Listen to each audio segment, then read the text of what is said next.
घने जंगल के बीचों बीच एक छोटा सा लकड़ी का घर था। इसी घर में दो बहनें रहती थीं।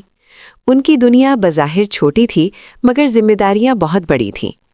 उनके वालिद बचपन ही में दुनिया से रुखसत हो चुके थे और चंद माह पहले उनकी माँ भी उन्हें हमेशा के लिए छोड़ गई थी।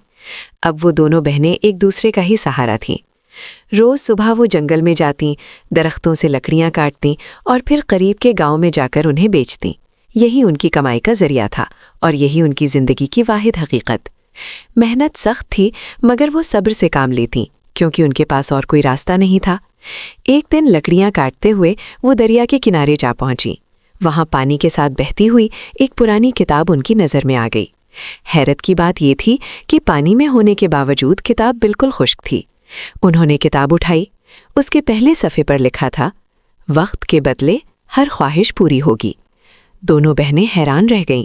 वो इस जुमले का मतलब पूरी तरह ना समझ सकीं, बस उन्हें इतना महसूस हुआ कि ये किताब हर ख्वाहिश पूरी कर सकती है। इस दिन दोनों बहनें हद से ज़्यादा थकी हुई थीं। बाजुओं में दर्द था और कदम उठाना भी मुश्किल लग रहा था। कुछ देर की खामोशी के बाद एक बहन में झिझकते हुए कहा, क्यों ना एक बार इस किताब को आजमा कर देखें, क्या पता ये वाकई हमारी ख्वाहिश पूरी कर दे। दूसरी बहन ने फौरन संजीदा लहजे में जवाब दिया, नहीं, हमें ऐसी बातों में नहीं पड़ना चाहिए। हमें अपने काम पर ध्यान देना चाहिए। जब तक लकड़ियाँ नहीं काटेंगे और बेचेंगे, चूल्हा कैसे जलेगा? तुम जानती हो, हमारे पास फजूल बातों का वक्त नहीं। पहली बहन चंद लम्हे खामोश रही, फिर धीरे से बोली, बस एक बार ही तो कह रही हूँ, अगर कुछ ना हुआ तो फौरन काम शुरू कर देंगे, इसमें हमारा क्या नुकसान है।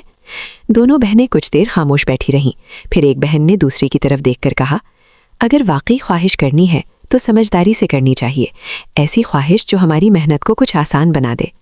दूसरी बहन ने सर हिलाते हुए कहा, हाँ बिल्कुल, हम रोज़ आधा दिन दरख्त काटने में लगा देती हैं और फिर भारी लकड़ियाँ उठाकर दूर दूर के गांव जाना भी बहुत मुश्किल होता है।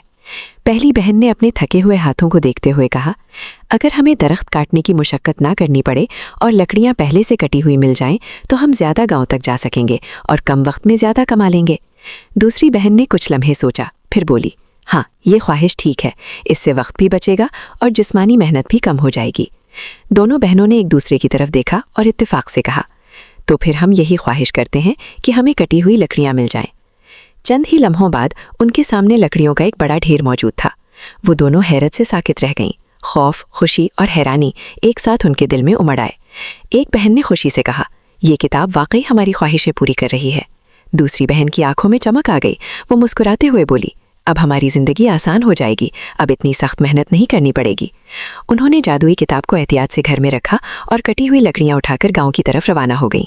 आज दरख्त काटने की ज़रूरत नहीं पड़ी थी, इसीलिए उनके पास आम दिनों से कहीं ज़्यादा वक्त था। आम तौर पर वो एक दिन में सिर्फ 2 गांव तक जा पाती थीं, मगर इस दिन वक्त बचने की वजह से वो 5 मुख्तलिफ गाँव में लकड़ियाँ बेच आईं। शाम तक कमाई मामूल से कहीं बेहतर हो चुकी थी, मगर वापसी पर उनके कदम लड़खड़ा रहे थे। आज की थकन आम दिनों से कहीं ज़्यादा थी। अगरचे लकड़ियाँ काटने की मेहनत नहीं थी, मगर ज़्यादा सफ़र और ज़्यादा बोझ उनके जिस्म को बुरी तरह थका चुका था। कमाई अच्छी थी, मगर थकन उससे भी कहीं ज़्यादा। जब वो घर पहुंची तो सूरज डूब चुका था। इतनी थकन थी कि खाना पकाने का ख्याल भी मुश्किल लग रहा था। एक बहन बोली, काश बना बनाया खाना मिल जाए। दूसरी ने थकी आवाज़ में कहा, हाँ आज हिम्मत नहीं रही। अचानक कमरे में खुशबू फैल गई और उनके सामने गर्म खाना मौजूद हुआ। दोनों चौंक गई। अब उन्हें यकीन हो गया था कि किताब वाकई ख्वाहिशें पूरी करती है। कुछ दिन बाद एक बहन ने कहा, अगर हमारे पास गधा हो तो लकड़ियाँ ले जाना आसान हो जाए। अगले ही लम्हे घर के बाहर एक गधा खड़ा था। फिर उन्होंने ख्वाहिश की कि लकड़ियाँ खुद ही गधे पर रख दी जाए, और ऐसा ही होने लगा। अब मेहनत तकरीबन ख़त्म हो गई। जिंदगी आसान थी और वो सुस्त होती चली गई। खाना, सफाई, सब कुछ ख्वाहिश से होने लगा। जल्द ही उन्होंने काम करना छोड़ दिया और सिर्फ आराम, अच्छा खाना और जेवरात मांगने लगे। कुछ ही अरसे में वो अपनी उम्र से कहीं ज्यादा बूढ़ी नजर आने लगी। तब उन्हें एहसास हुआ कि हर ख्वाहिश के साथ उनकी उम्र बढ़ रही है, मगर लालच ना रुका। उन्होंने दौलत मांगी, फिर एक शानदार महल की ख्वाहिश की। महल तो बन गया, मगर वो दोनों फौरन बूढ़ी हो गईं। कमज़ोर जिस्म और आंसुओं के साथ उन्होंने किताब को देखा। हमने मेहनत छोड़ दी, इसी ने हमें तबाह किया। पछतावे के आलम में वो दरिया के किनारे पहुंची और किताब पानी में फेंक दी। किताब गिरते ही सब कुछ बदल गया। वो अपनी असल उम्र में वापस आ गईं, बिल्कुल पहले लम्हे की तरह। उन्होंने वादा किया, अब हम कभी मेहनत के बगैर जिंदगी नहीं गुजारेंगी। इसके बाद वो सादा मगर मेहनत भरी जिंदगी में लौट आईं। अब वो जान चुकी थीं, आसानी की लालच महंगी होती है और मेहनत ही असल सुकून